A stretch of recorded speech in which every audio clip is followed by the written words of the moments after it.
other things with our afternoon.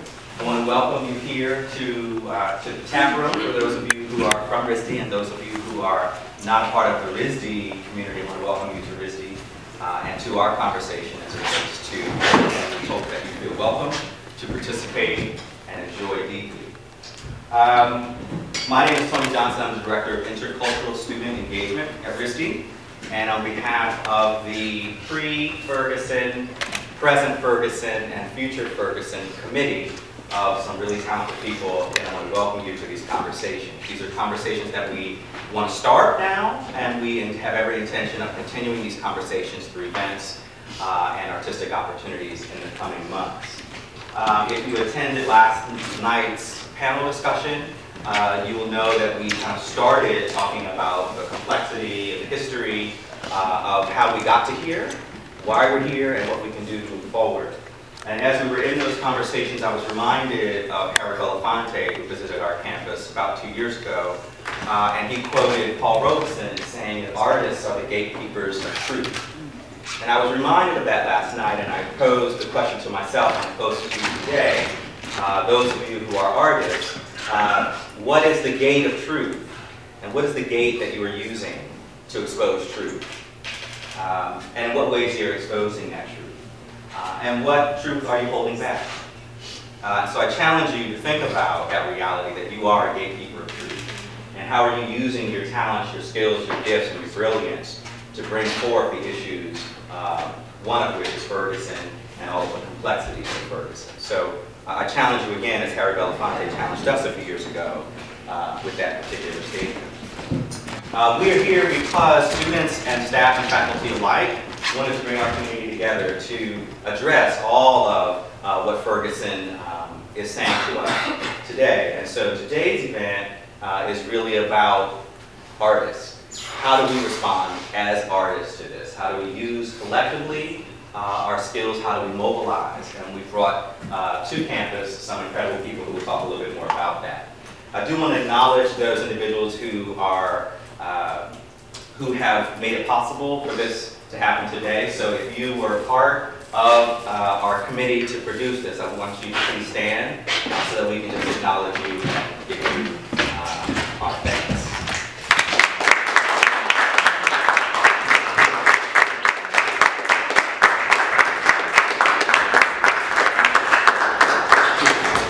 Thank you. I also want to acknowledge those who are committed through resources and support. The first would be the company that donated these t-shirts that I talked about earlier. Phil, what was the name of the company? Max Formal. What is it? Max Formal. Max Formal. So if you want to support Max Formal because they support this kind of work, we encourage you to do that. Also, RISD Caters sponsored our refreshment table. So if you see Jenny or RISD Caters, again, say thank you for supporting these conversations and this work.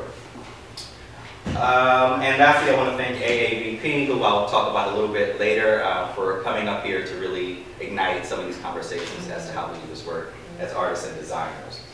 The logistics of the day will be that the first half of it will be artists against police violence. They will come and contextualize some things for us and lead us through some discussions and some workshops. Then we'll take a quick break after that. That will be for about an hour, hour and a half. We'll take a break.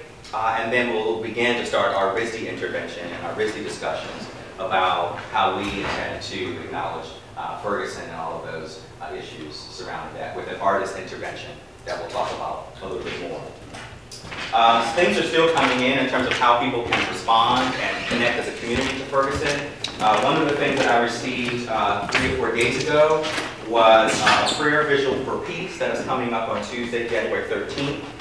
So I think there's many, many ways that the community is coming together to address these, and spirituality and prayer is your way. I encourage you to join them in the prayer Vigil for Peace, Tuesday, January 13th at the Cathedral of St. Peter and Paul, sponsored by the Diocese of Providence, along with the Rhode Island State Council of Churches, the Rhode Island Council for Muslim Advancement, and the Board of Rabbis for Greater Rhode Island, and the Rhode Island State Police at 7 o'clock, January the 13th. With that, I'm going to introduce Artists Against Police Violence, and they will come and lead us through the next bit of time. Artists Against Police Violence is an online space featuring graphics and artwork to be used for communities against police murders of Black people. We are calling all artists across the U.S. and the world to rise up against anti-Black police violence with a focus on Black artists in particular. We strive to feature and generate a diverse collection of high-res images to empower families, protests, social media, the streets, and beyond. When the language that white supremacy and anti-Blackness have given us fails, we must rise with our broken tools and forge new visual language toward accountability and justice. Join us in the collective cry that Black lives matter.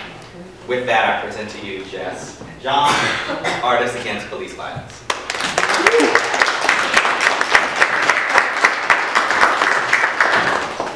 Hi guys, I'm John.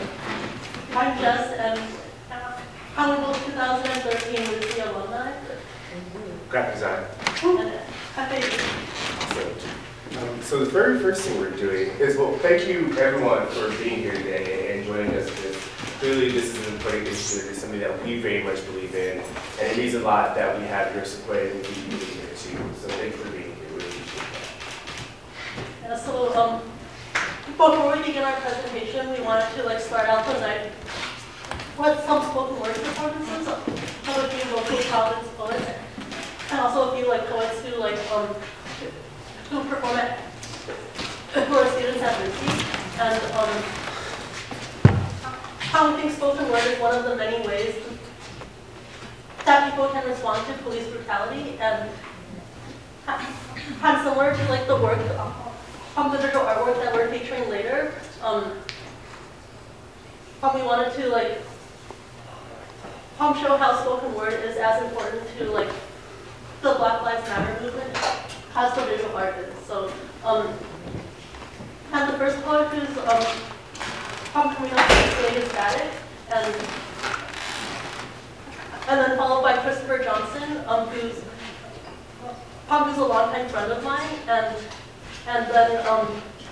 then Sonia, John, who's a student at RISD, and then followed by myself, and then John Keith. Yes. So.